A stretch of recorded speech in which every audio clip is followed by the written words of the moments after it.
BJP के tsunami में आखिरकार किस तरीके से महाराष्ट्र में शिवसेना का पूरा पतन हो गया, ये चर्चा का कारण बना हुआ है। सोशल मीडिया पर तो आज उद्धव ठाकरे सबसे ज्यादा ट्रेंडिंग में है। कारण उनके हार के पीछे का है।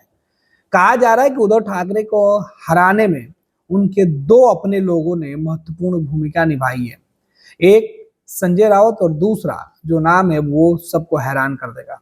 यह नाम प्रियंका चतुर्वेदी, राज्यसभा की सांसद है, शिवसेना उद्धव ठाकरे के एक गुट की। उनके ऊपर आरोप लग रहा है कि उन्होंने जिस तरीके से चुनाव के ठीक बीच में एक पॉडकास्ट में यह कहा कि उन्हें मोदी जी सबसे अच्छे नेता लगते हैं। आखिर इस बयान का क्या मकसद है? कहीं ऐसा तो नहीं है कि जिस कांग्रेस को, जिस बाला साहब ठाकरे की पार्टी के साथ गठबंधन उद्धव ठाकरे का है, उसमें उनको कोई दूसरा नेता अच्छा नहीं दिखा और बीजेपी के नेता अच्छा दिख रहे हैं? मकसद क्या है? यही वजह है कि सोशल मीडिया पर महाराष्ट्र चुनाव में इंडिया गठबंधन की हार से ज्यादा शिवसेना की हार की चर्चा हो रही है। कहा जा रहा है कि शिवसेना उद्धव ठाकरे की हार कैसे हो गई, जबकि शिवसेना शिंदे गुट की वो इतनी बड़ी प्रचंड जीत कैसे मिल गई? 238 सीटें, 200 से ज्यादा सीटें मिली तो खुद संजय राउत हैरान हो गए। उन्होंने कहा कि क्या कभी ऐसा हुआ है क्या कि किसी पार्टी को इस तरीके से सीटें मिले? सुनामी थी, आंधी थी, पूरी तरीके से साफ हो गई शिवसेना उद्धव ठाकरे, बाला साहब ठाकरे, जिनके नाम, जिनकी पहचान, जिनके भगवा रंग ने पूरे देश में उनकी पार्टी शिवसेना की नींव डाली और उसकी एक अलग पहचान बनाई। लेकिन वक्त ने करवट बदली और मौका ने उद्धव ठाकरे को इस कदर से अपने गिरफ्त में लिया कि उन्होंने अपने पिता की विचारधारा को अलग करके भगवा को कांग्रेस के साथ मर्ज कर दिया। जो कांग्रेस के विरोधी थे उसके साथ हाथ मिलाकर चुनाव के मैदान में गए तो पहले पार्टी टूटी और अब जो खुद चुनाव के नतीजे सामने आए हैं उसके बाद उद्धव ठाकरे भी पूरी तरीके से बर्बाद हो गए। सबसे बुरा हार। और इस हार ने शिवसेना में जो है उद्धव ठाकरे की जो उन्हां के महाराष्ट्र के लोगों का जो रुझान था वो बता रहा है कि शिवसेना मतलब केवल बाला साहब ही नहीं बल्कि बाला साहब के आदर्श थे, उनके बेटे नहीं। अब इसके बाद चर्चा ये भी होने लगी कि आखिर शिवसेना जो हिंदुत्व के चेहरे के साथ था उसे बीजेपी पसंद था, बीजेपी के आइडियोलॉजी के साथ होती तो फिर कांग्रेस और कांग्रेस के विचारधारा वाली पार्टियों के साथ कैसे मर्ज कर गया? यही शिवसेना की हार का सबसे बड़ा कारण बना। इधर उद्धव ठाकरे के हार के बाद खुद उद्धव ठाकरे भी चिंता में है। चिंता में सोशल मीडिया के ऊपर कई तरीके के सवाल लिखे जा रहे हैं, सवाल पूछे जा रहे हैं और उद्धव ठाकरे को लेकर ट्रोल भी किया जा रहा है। आज उद्धव ठाकरे सबसे ज्यादा ट्रोलिंग में है। उद्धव ठाकरे के जो बयान सामने आ रहे हैं सोशल मीडिया पर, उसमें कहा जा रहा है कि उद्धव ठाकरे के बयान भी सामने आ रहे हैं, इसमें कहा जा रहा है कि 4 महीने में इतनी जीत पाने के लिए उन्होंने कौन से दिए जलाए?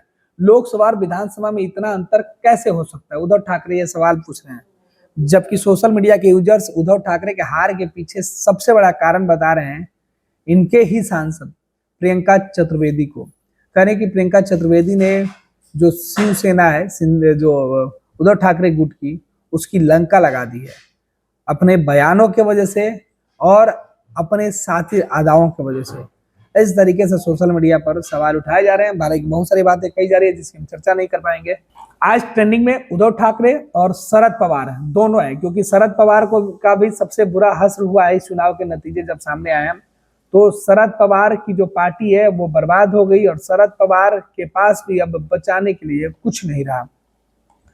तो उद्धव ठाकरे के साथ साथ शरद पवार जो है वो इस चुनाव के नतीजे सामने आने के बाद सबसे पिछड़े हुए हैं और सुर्खियों में हैं।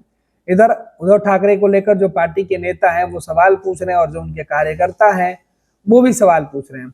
इधर सोशल मीडिया पर जो यूजर्स हैं वो अलग अलग बातें कह रहे हैं। निरंजन है वो कह रहे हैं कि महाराष्ट्र विधानसभा चुनाव के नतीजे की वजह से उद्धव ठाकरे जी के राजनीतिक जीवन का अंत होने जा रहा है। इनकी शिवसेना पार्टी की नैया डुबोने वाले 2 नाम है। पहला नाम संजय राउत और दूसरा नाम प्रियंका चतुर्वेदी है।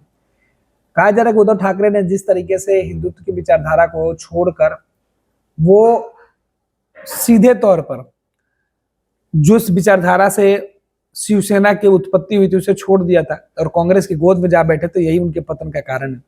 तस्वीरों को लेकर सोशल मीडिया पर अलग अलग बातें कही जा रही है। कहा जा रहा है कि उद्धव ठाकरे परिवार के सबसे जो करीबी हैं संजय राउत, इन्होंने उद्धव ठाकरे को बर्बाद करने में अहम भूमिका निभाई है। सोशल मीडिया पर यह ट्रेंड चल रहा है और इस बीच लोग कह रहे हैं कि संजय राउत और उद्धव ठाकरे के साथ ही शरद पवार का महाराष्ट्र में मजाक बन गया है। मानो या ना मानो, लेकिन महाराष्ट्र की राजनीति भाजपाइयों ने खत्म कर दी है। महाराष्ट्र में हार के बाद यह भी कहा जा रहा है कि महाराष्ट्र में शिवसेना उद्धव ठाकरे की हार के पीछे का सबसे बड़ा रीजन ये है कि जिस तरीके से महाराष्ट्र के पालघर में जो साधुओं की निर्मम जो पीट पीट कर जो पिटाई हुई थी, इस हत्याकांड के बाद जो है वो महाराष्ट्र के साधुओं ने या देश के साधुओं ने उनका जो श्राप था वो लगा है। उद्धव ठाकरे जो कभी मंदिर में जाकर सर झुकाया करते थे, अब वो मजार भी जाना पसंद करने लगे थे और यही उनके हारने का कारण भी है। लेकिन इन कारणों में सबसे ज्यादा सुर्खियों में दो नाम जिसकी हम सबसे ज्यादा चर्चा कर रहे हैं कि इन दो नामों में जो है वो सीधे तौर पे प्रियंका चतुर्वेदी और संजय राउत का नाम है, जिसकी चर्चा सबसे ज्यादा सोशल मीडिया पर जो यूजर्स हैं वो कर रहे हैं।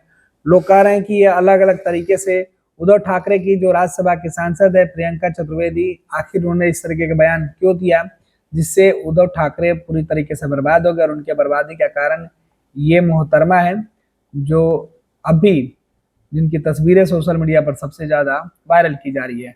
कहा जा रहा है क्रांति है वो कह रहे हैं क्या बीजेपी के किसी नेता ने आज तक कहा है कि उद्धव ठाकरे या राहुल गांधी महान नेता है या उनके फेवरेट पॉलिटिशियन कौन है? क्या बीजेपी के किसी नेता ने कहा है कि बहन मायावती या लालू प्रसाद यादव या मुलायम यादव महान नेता है? बीजेपी ने नेता ही नहीं यहाँ के तक कि नरेंद्र मोदी, अमित शाह, गांधी परिवार को हमेशा अपमानित वो करते रहते हैं।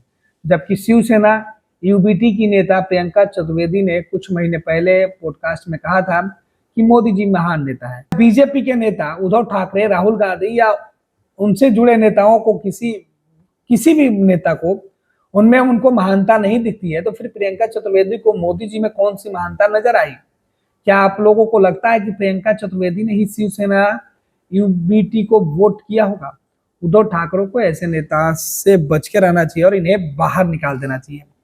तो प्रियंका चतुर्वेदी को लेकर जो सोशल मीडिया यूजर्स हैं उनका गुस्सा सीधे तौर पर 7वें आसमान पर दिख रहा है और संजय राउत के बड़बोले बयान को लेकर भी लोगों का गुस्सा दिख रहा है। इधर लोगों का कहना है कि बाला साहब ठाकरे के नाम पर जो लोग सियासत कर रहे थे उन्हें महाराष्ट्र की जनता ने सबक सिखा दिया है। बाला साहब ठाकरे का जो सीधे तौर पर विचार है उसे लेकर आगे आने वाले को बाला साहब ठाकरे के लोगों ने वोट किया है और उन्हें वोट करके सबक भी सिखाया है। महाराष्ट्र में बीजेपी का बटेंगे तो कटेंगे का नारा नहीं चला, एक है तो सेफ है नारा देकर बीजेपी ने महाराष्ट्र के अंदर यह मैसेज दे दिया कि महाराष्ट्र में किसी भी सूरत में जो जनता है वो अब सीधे तौर पर एकजुट रहेगी और देश में, क्योंकि प्रधानमंत्री नरेंद्र मोदी खुद कह रहे थे कि महाराष्ट्र के लोगों ने यह मैसेज दिया है कि देश के अंदर सीधे तौर पे जो वहाँ के लोग हैं, जो वहाँ के वोटर हैं, वो यह बता रहे हैं कि कुर्सी के पीछे जाने वाले लोगों को इस बार सबक सिखाया गया, बल्कि देश के लिए जो लोग एकजुट हैं, जिनके लिए देश प्रिय है, जिनके लिए देश फर्स्ट है, जिनको नेशन फर्स्ट चाहिए, ये उनका जीत है, या उनकी सोच की जीत है। और इसी सोच में जो लोग बाधक बन रहे थे ये उनकी हार है। वो लोग समय की नजाकत को समझ नहीं पाए। खुद प्रधानमंत्री ये बातें कर रहे हैं और यही वजह है कि उनकी करारी शिकस्त हुई है। तो इंडिया गठबंधन खेमे में जाना उद्धव ठाकरे के लिए सबसे बड़ी वजह है हार का। दूसरे तरफ उनके बड़बोले नेता उनके हार में जो है वो और बड़े जिम्मेवारी जो उन्होंने निभाई है अपने बयानों के वजह से, जिसे महाराष्ट्र की जनता ने सिरे से खारिज कर दिया। उद्धव ठाकरे के लिए सबसे बड़ी चुनौती है कि किस तरीके से उद्धव ठाकरे अपने पार्टी और परिवार को बचाने में जो असफल रहे, अब नए सिरे से किस तरीके से वो अपनी विरासत को आगे बचा पाएंगे। क्या बाला साहब ठाकरे का जो नाम उद्धव ठाकरे के साथ जुड़ा था, क्या उसके खत्म होने की एक कहानी की शुरुआत है, या उद्धव ठाकरे फिर से नए तरीके से राजनीति करेंगे और अपने पिता के जो भरोसा था, जो उनका जो सोच था, उससे आगे ले जाएंगे।